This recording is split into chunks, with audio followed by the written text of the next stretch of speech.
My thing was just to show my people, you know what? You know that unfair world that you lot kept talking about, it really does exist. And you know what? Once I say this, they're gonna try and shut me down. But in spirit and in life, all that's gonna happen is, kaboom, I'm just gonna get bigger.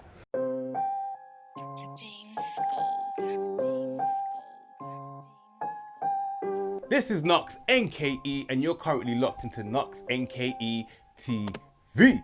What you saying, peoples? This is a matters. So Wiley and Poet dropped a video, dropped an interview. It was shot in Dam a week or so, maybe 2 weeks back. And basically, Wiley was just giving his side of the story, trying to explain more why he said the things that he said, and explaining why Sky News took him out of context, how the Jewish community reacted to him. He made some good points. Like, he made some undeniably good points. You can call it anti-Semitic or whatever, but at the end of the day, if you write it down on a piece of paper, it makes sense, innit? Because it's true, innit? Did you get me? So he basically pointed out a couple things, but here's my top 3 statements that he made, yeah? Like my highlights of the video, innit? Let me play the first one. I already was on the net. I look a lot. And I saw a chief rabbi compare black people to monkeys. And I'm not saying everyone in the Jewish community agreed with him. I'm not.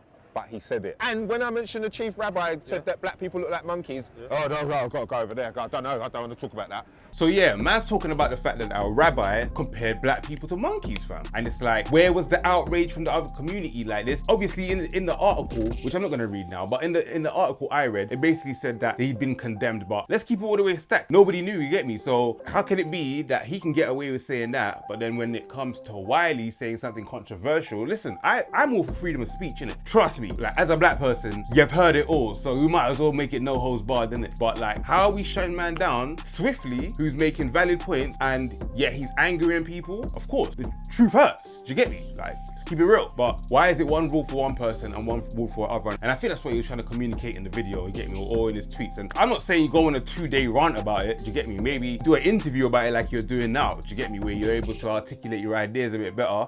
You're still gonna offend people nonetheless anyway, because you're saying some stuff, innit? You get me? And here's my second highlight of the video. The roadside to go legal. When I went legal, there was more crooks in there than the roadside. Basically saying he left the roads to go legit, and that when he touched down in the legit world, the industry, he found out that there was more crooks in there, because that's how it's promoted. Obviously, with the street culture and everything, we've got the worst branding, we've got the worst marketing in history. Like, we've been torn down. The way we talk to ourselves is crazy. So the music, mad. It's one of them ones where I think it's time for black people to look at each other and reflect and go, you know what? This doesn't make sense. Look at other cultures and say to yourself, would this other culture do this? And look at their reactions when they are seen to be attacked, or they think they've been attacked. As opposed to the black community, when we feel like we've been attacked, it's kind of like you've got some people spread out here, the coons come out, and that's the worst one, yeah? The worst white supremacists here, the most racist people on earth, yeah? Are not even the white supremacists, fam. It's the black people who support white supremacy, blood, because you don't even know who they are. Man might just pop up, fam. So those are the most racist people on earth, blood. My third clip, of course, has to be this one. You know who the perfect person they was waiting for? Like the music industry people I'm talking about. Drake. Since the day that Drake stepped in the music industry, every single door on the planet was open. When I say every door, I'm talking about that door there. That door, right now, no one knows him, not allowed, even if that was a listed building and they don't know one in there, so he could write his name on the wall and they won't get arrested. The music industry, it was waiting for Drake and couldn't wait for him to get there. So that's why you see that thing all the time. Drake passes the Beatles for the most blah, blah, blah.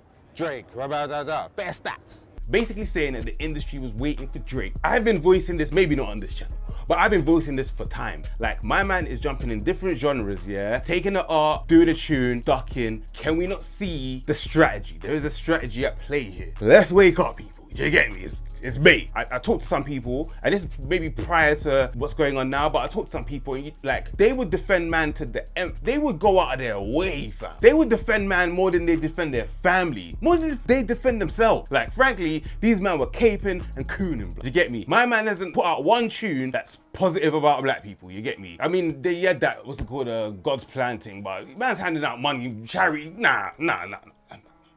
Talk about police brutality. How about you talk about the issues that actually affect black people? Then I might take you seriously, innit? Until then, you're just a marketing tool, bro, and I ain't got time for that. Like, I've been listening to hip hop since the 90s, you get me? And you know what I mean? You had your Nas's, you had your Commons, you had all different wide variety of people that were like awake and that, and then now it's just like, because you got WAP, you got strippers, you got drug addicts, just the who's who. It's like literally the inmates are running the asylum, and yeah, man, it's weird, man, it's weird. The weaponization of music, that might need to be a topic that's covered, because that's not getting covered. Like, the weaponization of music and how it's being used to promote the dysfunction within the community, and also to project some sort of savagery. That's what it's doing, it's promoting savagery. And black people ain't really that savage, you get me? What can I tell you?